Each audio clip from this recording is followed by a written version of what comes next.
Assalamualaikum warahmatullahi wabarakatuh. Perkenalkan, nama saya Muhammad Yazid Jidan.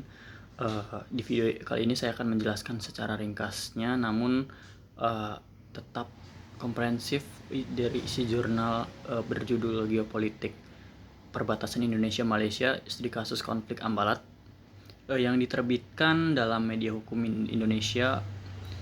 Jadi Ambalat sendiri merupakan wilayah laut di Laut Sulawesi yang sangat strategis karena di sana kaya akan minyak dan gas. Walaupun demikian, tidak sampai menjadi konflik bersenjata, wilayah ini sudah lama menjadi sengketa karena adanya tumpang tindih klaim landasan kontinen. Akar masalah ini berasal dari warisan kolonial Belanda dan Inggris yang menyusun batas administratif tanpa mempertimbangkan prinsip-prinsip hukum laut modern. Ketika Indonesia dan Malaysia kemudian menggunakan UNCLOS pada 1982 sebagai dasar penentuan batas maritim, muncullah sejumlah area abu-abu dan Ambalat menjadi salah satu titik paling sensitif. Nah, selain itu juga isu Ambalat ini juga memuat unsur nasionalisme dan pemerintah kedua negara itu perlu berhati-hati karena keputusan terkait batas laut sering dipandang sebagai simbol kedaulatan dan harga diri nasional. Nah, dalam penelitian ini penulis menggunakan metode kualitatif deskriptif berbasis studi pustaka.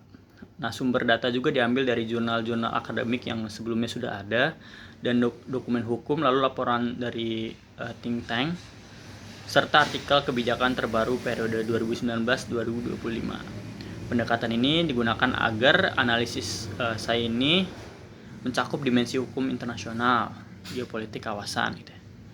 Lalu hasil penelitiannya menunjukkan bahwa ada beberapa faktor utama yang membuat konflik Ambalat ini terus berlarut. Nah, yang pertama itu putusan Mahkamah Internasional tahun 2002 tentang Sipa dan Ligitan mengubah persepsi dan strategi klaim kedua negara di kawasan sekitar.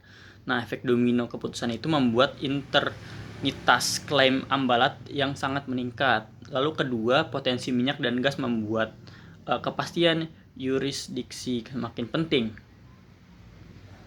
Lalu perusahaan energi internasional sering sekali tertarik melakukan eksplorasi sehingga tindakan apapun di wilayah yang diklaim bisa langsung memicu ketegangan diplomatik. Lalu yang ketiga, dari sisi hukum laut. Walaupun UNCLOS pada 1982 ini menjadi rujukan utama, implementasinya menuntut ketelitian teknis dalam penentuan garis pangkal, koordinat, dan pengukuran hidrografi. Nah, perbedaan data teknis inilah yang menyebabkan posisi klaim kedua negara yang tidak sejalan. Nah, lalu yang keempat, dinamika politik domestik juga berdampak sangat besar. Pemerintah harus menyeimbangkan kebutuhan diplomasi yang sangat rasional dengan sentimen publik yang cenderung nasionalis. Nah, selain faktor-faktor tersebutlah, jurnal ini juga sedikit menyoroti aspek keamanan maritim, yang dimana insiden antara kapal patroli aparat keamanan laut maupun nelayan dapat sedikit meningkatkan jika tidak ada protokol komunikasi yang jelas. Hal kecil seperti kesalahan interpretasi manuver kapal bisa sangat berkembang, seperti menjadi ketegangan diplomatik. Nah, maka dari itu jurnal ini menekankan pentingnya emergency communication protocol, lalu joint protocol atau joint patrol, lalu pertukaran maritim intelligence, pertukaran data hidrografi, dan penemuan teknis rutin antara pejabat kelautan, lalu pembentukan forum nelayan lintas batas. Semua langkah tersebut merupakan bagian dari confidence building measures atau CBMS yang bertujuan mengurangi konflik atau risiko konflik yang tidak disengaja dan membangun kepercayaan antar aparat kemarin yang ada terjadi itu dan keamanan laut Indonesia-Malaysia. Lalu untuk opsi penyelesaian sengketa jurnal ini menguraikan 3 jalur utama. Yang pertama, negosiasi bilateral, arbitrase internasional, dan joint development. Dari ketiga tersebut, joint development dianggap paling pragmatis lah karena memungkinkan kedua negara sama-sama memanfaatkan potensi sumber daya tanpa harus menyelesaikan persoalan kedaulatan terlebih dahulu.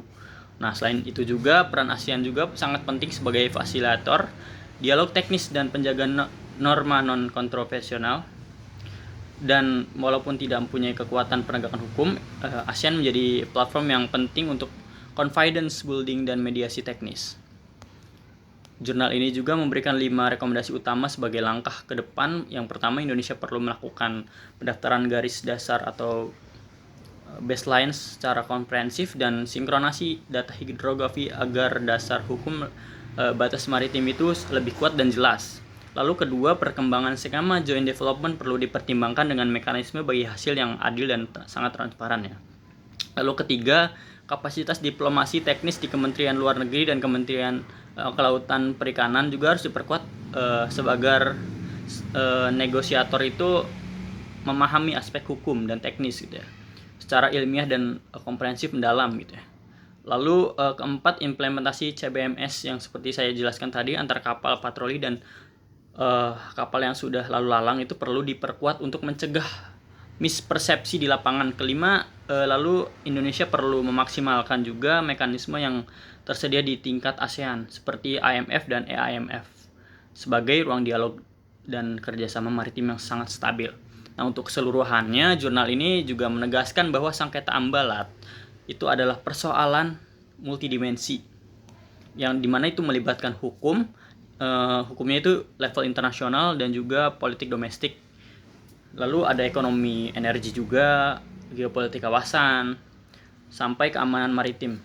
Nah, penyelesaian damai melalui mekanisme pragmatis seperti joint development ini juga penguatan dokumentasi hukum maritim dan juga CBMS menjadi kunci yang sangat berpengaruh gitu, menjaga stabilitas serta mencegah eskalasi di kawasan-kawasan tersebut. Saya terima kasih.